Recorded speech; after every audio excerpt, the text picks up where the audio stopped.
तो दोस्तों स्वागत है आपका आपके चैनल एनबी एकेडमी पर। मैं जावेद हुसैन लेके आया हूं आपके लिए आकलन यानी कि डिफरेंशिएशन का पार्ट 1। डिफरेंशिएशन चैप्टर थोड़ा बड़ा है, इसके कई पार्ट बनेंगे तो बहुत ध्यान से देखिएगा। और इसमें एक चीज और है कि अगर आपने शुरुआत से ही ध्यान दे दिया तो ये बहुत इंटरेस्टिंग चैप्टर है, आपको मजा आएगा पढ़ने में। ठीक है, तो चलिए चलते हैं। पहली चीज है यहाँ पर इसके अवकलन के चिन्ह को समझ लीजिए कि इसको कैसे यूज करना है।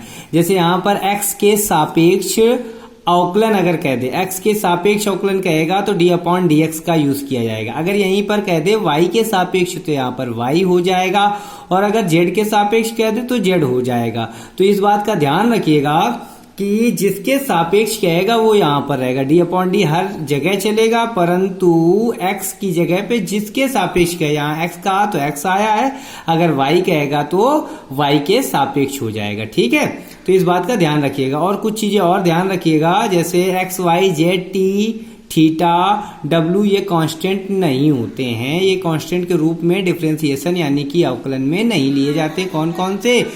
t, W, X, Y, Z और भी चीजें होती हैं, जैसे थीटा हो जाता है, तो ये चीजें आपके कांस्टेंट में नहीं ली जाती हैं, यानी कि ये कांस्टेंट नहीं होती हैं। इस बात का भी आप ध्यान रखना। चलिए चलते हैं अपने फॉर्मूलों पर। d/dx, c का मतलब कांस्टेंट, कांस्टेंट का मतलब कोई भी संख्या।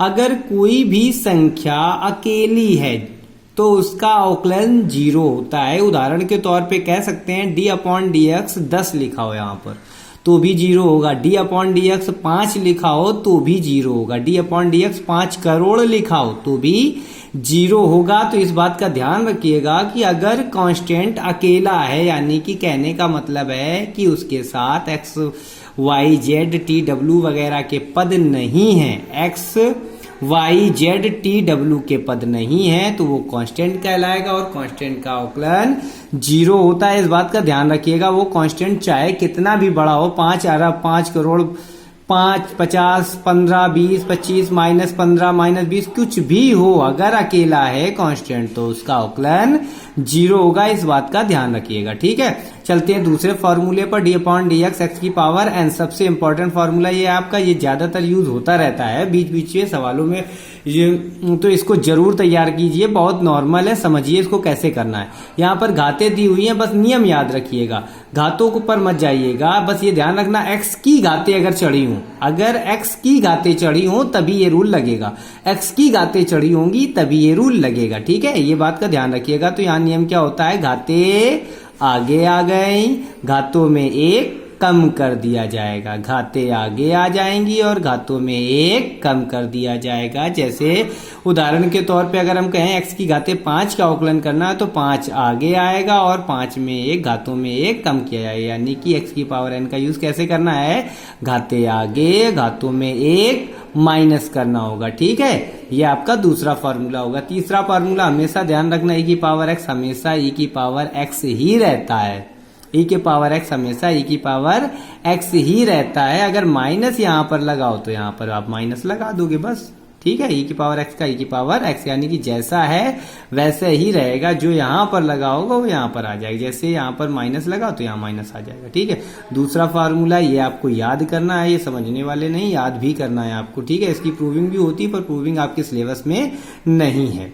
ठीक है, ऐसे ही साइन x का cos x होता है, cos x का माइनस साइन x होता है। तीसरा ये होता है log x का, जब बेस में e हो तो 1/x होता है, जब बेस में a हो तो 1/x log ae होता है। d/dx tan x हो तो sec² x होता है, d/dx sec x हो तो ये आपका sec x into tan x होता है, d/dx cot x बराबर -cosec x। और अगला फॉर्मूला है d/dx माइनस का cos x cot x। तो ये बात का ध्यान रखिएगा, ये सारे फॉर्मूले आपको याद होना चाहिए। तो आप अपने एक कॉपी पे इसको नोट्स के रूप में लिख लीजिएगा और इसको अच्छे से तैयार कर लीजिएगा। अगर आपके फॉर्मूले तैयार हो जाएंगे तो बहुत आसानी से आप प्रश्नों को हल कर सकते हो। ठीक है, ठीक है, अब चलते हैं अपने प्रश्नों पर। x के सापेक्ष निम्नलिखित के अवकलन कीजिए, यानी कि x के सापेक्ष जो प्रश्न दिए इनके हमें अवकलन करना है। तो पहला क्वेश्चन उठा लेते हैं। पहला क्वेश्चन आपका है 1/3x³। तो आपको घबराने की बिल्कुल भी जरूरत नहीं है। x के पहले लैंग्वेज लिखनी है आपको, x के सापेक्ष अवकलन करने पर x के सापेक्ष अवकलन करने पर इतनी लैंग्वेज लिखना और अवकलन का चिन्ह लगा देना। यही तो था x के सापेक्ष वाला अवकलन का चिन्ह। ठीक है, ये अवकलन का चिन्ह लगा दिया 1/3 x³ अपनी जगह पर। अब एक चीज का और आपको ध्यान रखना है कि जब संख्या कोई मल्टीपल में x के होगी तो वो आगे बाहर निकल जाएगी। तो 1/3 बाहर आ गया, बचा x³।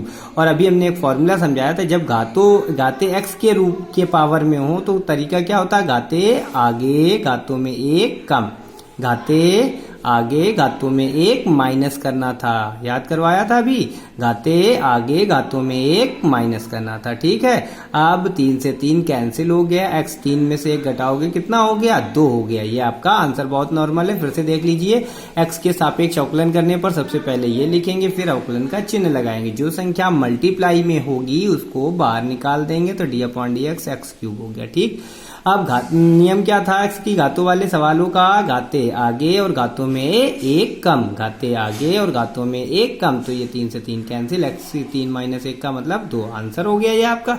ये तरीका था आपके सवालों को हल करने का। और भी हम इससे रिलेटेड कुछ क्वेश्चन और बताते हैं। चलिए चलते हैं दूसरे क्वेश्चन पर। आप सोच रहे हो कि 1/, में है तो 1/, के लिए क्या होगा, नियम वही रहेगा, नियम नहीं चेंज होगा। तो फिर से आपको लैंग्वेज लिखनी है, x के सापेक्ष अवकलन करने पर, x के सापेक्ष अवकलन करने पर तो तरीका क्या होगा आपका, x के सापेक्ष अवकलन में अवकलन का चिन्ह लगा देंगे। ठीक, अब हमारा दूसरा तरीका, दूसरा आगे क्या होता है कि यहाँ पर जो भी संख्या मल्टीप्लाई में x के है वो बाहर चली जाएगी, बाहर चली गई, बचा x की पावर 1/3। अब ये x की घातों में है और x की घातों का नियम अभी हमने बताया था कि घाते आगे और घातों में 1 कम हो जाएगा, घाते आगे और घातों में 1 कम हो जाएगा।